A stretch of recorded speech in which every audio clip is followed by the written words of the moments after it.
Ya, macam tu. Benda tu merimaskan tau. Benda tu macam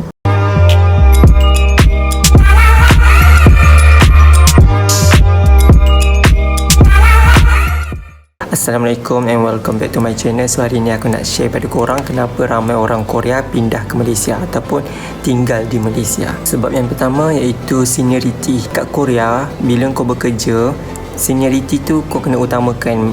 Seniority tu dah lama gila membudayakan benda tu. Contoh, macam aku dulu aku kerja kat KFC, manager aku tu Cina. Mula-mula perasaan aku ataupun my first impression, aku macam okay, kalau manager Cina mesti dia tegas, straight ataupun dan sebagainya lah. Lama-lama kita orang rapat nak dijadikan cerita. Aku dengan manager aku tu macam Walaupun manager aku ni staff biasa ataupun budak baru masuk, budak baru macam baru belajar bagai apa, tapi kita orang dah kamcing gila, macam rapat gila. Lepas tu kita orang sembang-sembang macam kawan. Lepas tu bertegur siapa. Tak adalah macam tak pernah rasa dalam diri aku tu ada perasaan takut, macam takut nak bertegur dia ataupun nak bersapa dia.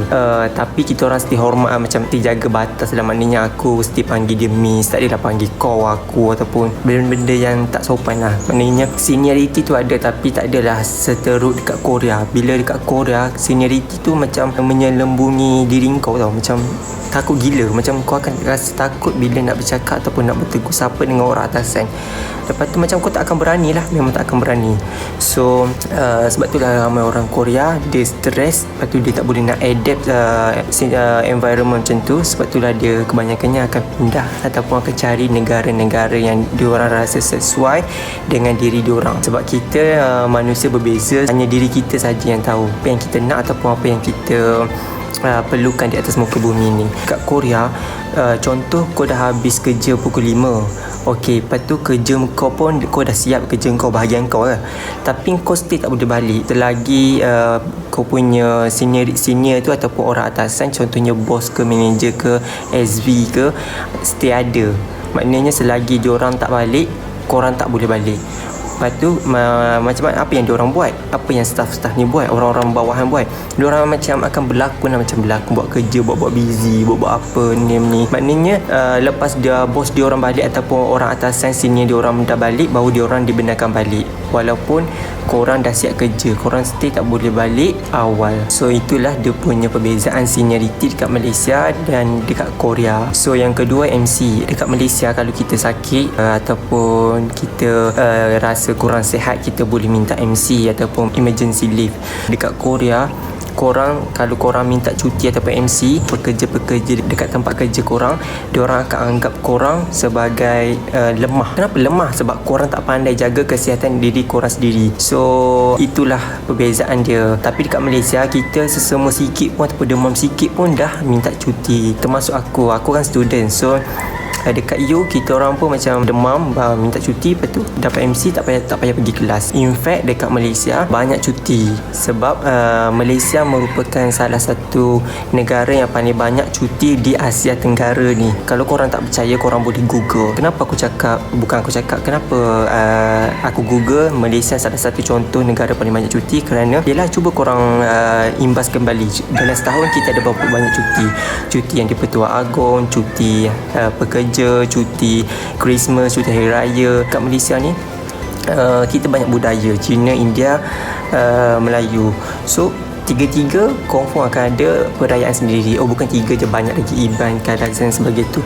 So confirm kita akan banyak cuti gila nak mampus. Lepas tu cuti ni semua orang suka cuti, bukan pekerja je, student pun suka cuti, tambah-tambah budak-budak sekolah. Yang ketiga, cuaca. Bukan semua Korea boleh tahan dengan cuaca sejuk. Dekat Korea kan kita sedia maklum dia ada musim salji. So bila musim salji, korang faham lah, lagi sejuk dan dia punya tahap kesejukan tu ada negatif, ada sampai mencecah kurang lebih 0 Celsius. So bila sejuk, bukan semua orang boleh tahan dengan sejuk. Macam kita lahir dekat Malaysia, takkanlah korang tak pernah mengadu Malaysia ayam ni.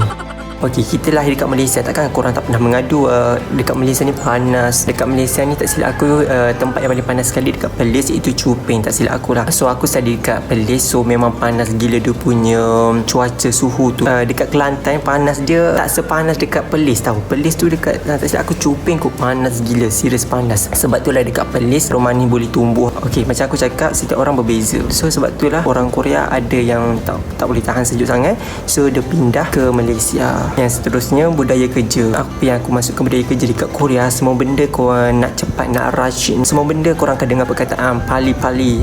Aku tak tahu macam mana nak sebut. Contoh korang udas, lepas tu korang nak benda tu cepat sampai. Ya, benda tu sebenarnya salah satu budaya bagus dan sihat untuk negara yang maju. Tapi macam kita negara membangun. Malaysia ni negara membangun, bukan negara maju lagi. Korea negara maju. Beza tau negara maju dengan negara membangun. Bagi contoh dekat Malaysia ni pos laju. Musim-musim Covid sekarang ni ramai orang akan beli online, termasuk aku pun banyak gila beli online.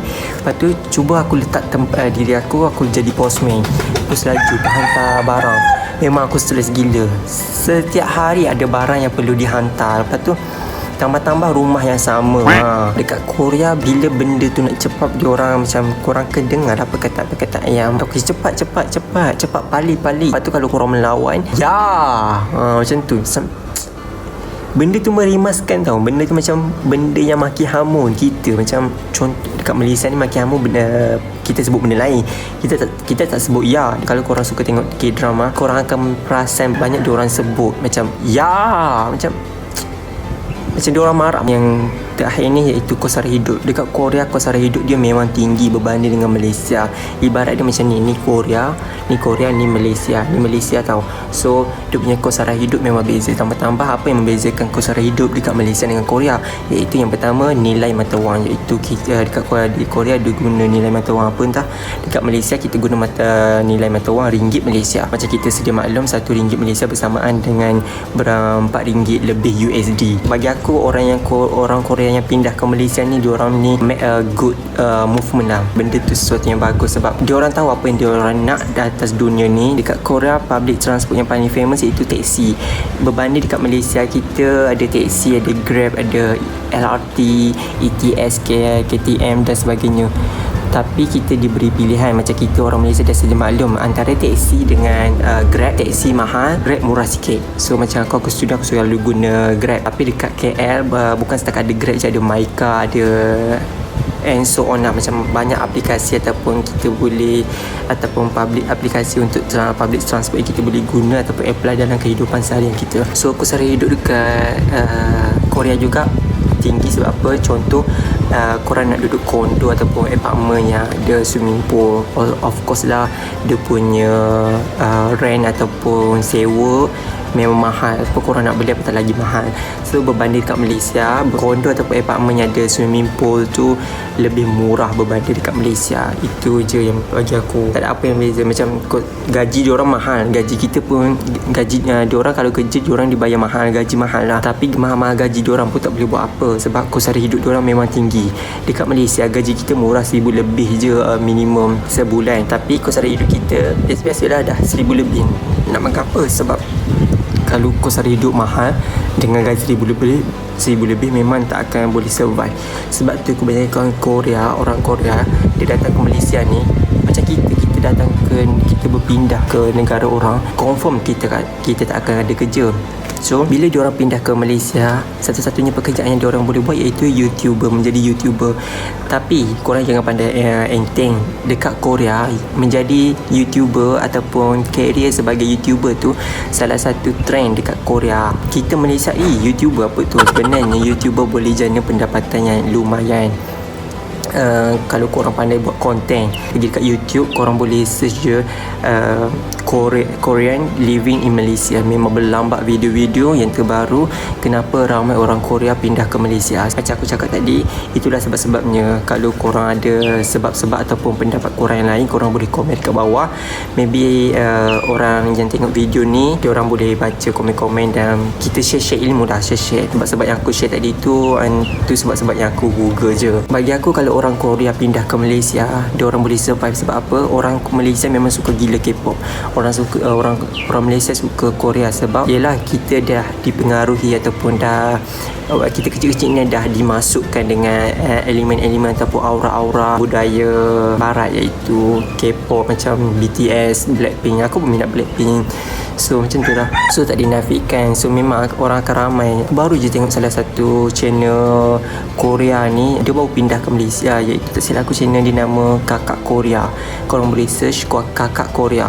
So dia baru je pindah ataupun tinggal di Malaysia ni, tapi dia punya subscriber dah naik, dia punya view dah naik. So bagi aku dia boleh survive ramai, memang akan ramai gila. Korang boleh tengok, cek sendiri. Itu saja pada aku. Jangan lupa untuk share, like, komen dan subscribe channel aku. So see you.